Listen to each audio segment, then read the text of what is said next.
Ciao ragazzi, buongiorno in diretta ovviamente sempre da Mocambo, Bar Mocambo, Taranto. Allora approfitto per fare questa breve parentesi che mi sta molto a cuore. Ragazzi, lo sapete, io sono napoletana, sono stata adottata da Taranto da 25 anni e devo dire sono orgogliosa di questa città per come hanno organizzato e per come si stanno svolgendo i giochi del Mediterraneo. Ragazzi, ci tenevo tanto a dirlo, i giochi olimpici, vabbè, come si potevano chiamare?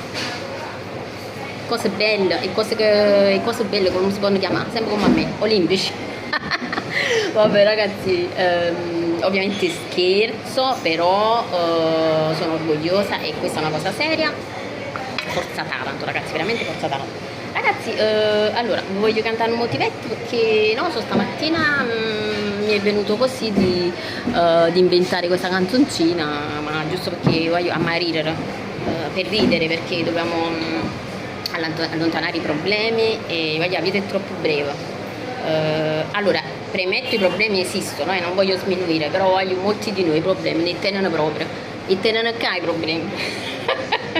Ragazzi, non possiamo piacere a tutti, ci sono belli, ci sono brutti, su scugnezza che sono nati in un songo commellato, alle critiche rispondo, giro il mondo, fatta all'asta lontana, perché sono napolitana. Vabbè ragazzi, niente, mi è venuta sul momento, in improvvisazione, lo sapete, noi napoletani siamo forti sulle improvvisazioni. Ragazzi, mi raccomando, è solo per ridere, per stare insieme e per divertirci, perché la vita è bello, la vita è bella.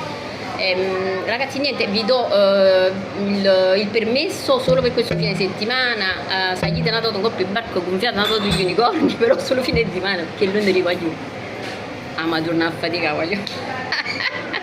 Buon weekend ragazzi, buon weekend, e quando ci può. Ciao.